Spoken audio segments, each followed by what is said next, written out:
Jim Ryan just swallowed a whole bunch of lab-grown meat, and now he can talk to us. Jim Ryan from ABC. You know, Jim, in one of my previous stops in the many radio stations I've been thrown out of was one of the great farm stations in the country.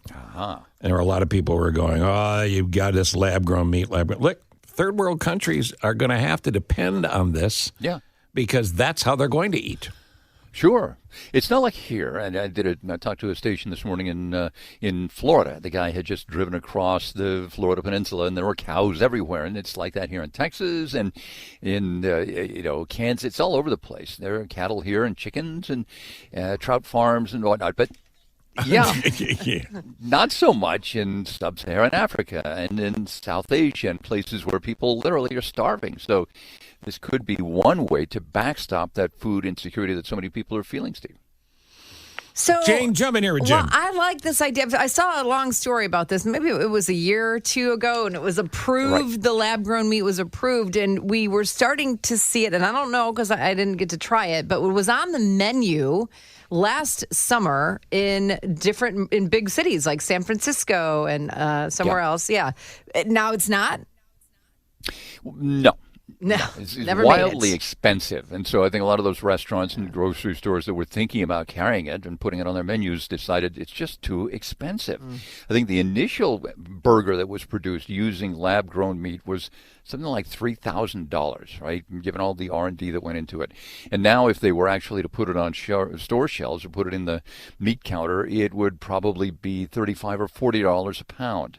So some people pay that for Wagyu beef and whatnot, but this would be lab grown, and until they can scale it up and they're producing tons and tons of this stuff, it is going to be prohibitively expensive to a lot of people, Jane. What about what was the product called that everybody was going to start eating? The vegan beef? The vegan beef. What was it called? Not necessarily meat. Yeah, like the not burger, the not meat. Yeah, protein. It was plant protein that was being used to make that and stuff. By the way, pretty good. It is. Yeah. I mean, I cooked with it, and it feels kind of grainy when, the raw product. It smells kind of bad when you cook it, but you taste it, and it tastes like a hamburger. It's really quite good. And the thing in the past with these aftertastes that would last about 6 months, but not the case. Beyond Burger. Beyond Burger was the product. Beyond Burger, that's it. Right. Impossible Burger. An Impossible Burger. But it's not going anywhere.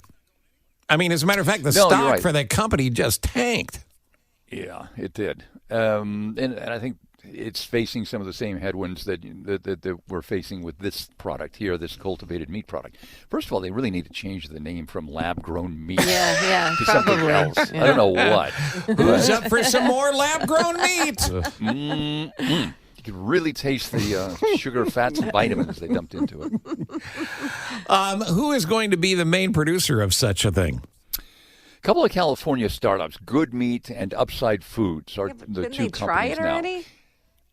Yeah, well, they did. Yeah, they did. And the Food and Drug Administration said, fine, they're okay with these companies producing and selling, distributing this stuff. But now they're running into legislative actions. Lawmakers in places like Florida, probably Texas, Alabama, places where agriculture is big business. Call it protectionist or not, but those lawmakers are saying, hey, we can't let this become too big a thing because we've got cattle ranchers and fish farmers and others who are helping to keep the economy going and whatnot. So, yeah, it'll be tough if it catches hold at all in this country. Is it commercially available anywhere? There was a grocery store in Singapore that was selling the stuff. I think now these companies are producing it mainly just to get good at producing it, right? Tom, you lived in Singapore. Can you swing by there and get us some to try it? Sure. Okay. Tom lived in Singapore as a child. He probably still knows somebody there. Yeah, nice. But I don't think they're even selling it there now. Well, and now it's too darn expensive. In states, they have started to ban lab-grown meat because they're closing the labs, or they're just not taking it in if it's being lab-grown somewhere else. No, they're not allowing the importation or sale or distribution. There are criminal charges that go with some of this in some places. Other states have taken a little less drastic attack on this. In Iowa, for example, The governor has signed a bill that prohibits schools from buying lab-grown meat. But at $40 a pound, they weren't going to anyway. No, anytime soon. No. Nick Tennessee Gale was looking at it. Oh, yeah. No, I was going to say, Nick Gale's live at a farm in Wisconsin. Yes, Nick, what was your question? Well, so some of those states that are banning it, I wonder, is it because maybe the ranchers and the packers see this as a potential threat down the road and they want to protect 100%. that? Right. Yeah, okay. Sure. Yeah, I think on the face of it, lawmakers in Florida were saying, look, that this technology's been around for only 10 years. We need more testing. We don't know what the long-term effects are going to be. But I think, in the back room, there's some guy sitting there with a great big hat on and boots and saying, you know what, if you do this, you're endangering your own career here in the Florida legislature. It's got a terrible name. It's an absolute necessity in the future for the very hungry third world. And I can tell you right now, the refugees in Gaza, this would be a perfect timing for a product like this. And it's not available, obviously. Right.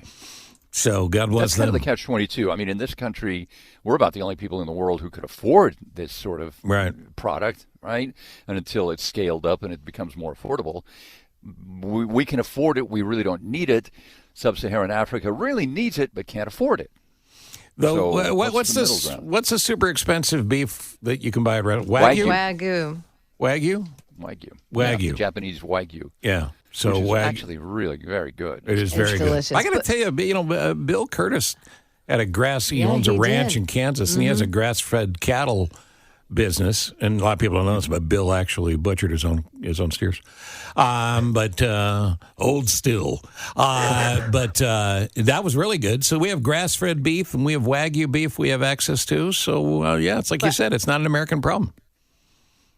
Not really. It's an American product, not necessarily an American problem. So, I think we're going to see it change quickly because think about electric vehicles, think about those batteries, think about AI. Electric beef. But think about AI and think about how technology and innovations that move so quickly. So if this has only been sort of on the market and being thought about for 3 years, I just feel like it'll move faster than we think. Maybe. It will, it's got some headwinds, some serious headwinds from lawmakers and interests and whatnot. But the technology is there. You can actually produce meat using the cells of living animals, not having to kill billions and billions, literally billions of cattle, chickens, fish, whatever you're butchering. And you got a storage issue. Well, then we got a lot of Jim Ryan, good Texas guy. What are you grilling? Soylent Green is people. What are you grilling? Are you a grill guy? You must be. You're in Texas. Grilling? Chicken. Yeah. Salmon. Got a special. Oh, boy, a salmon burger on the grill is tremendous. That's pretty good. Got to keep it from breaking up, though. Brats. I had grilled up some brats the other day. Oh, sure. Absolutely. All right. Thanks for making us hungry for actual food. Jim Ryan, ABC News. Thank you, man. All right. See you guys. See you.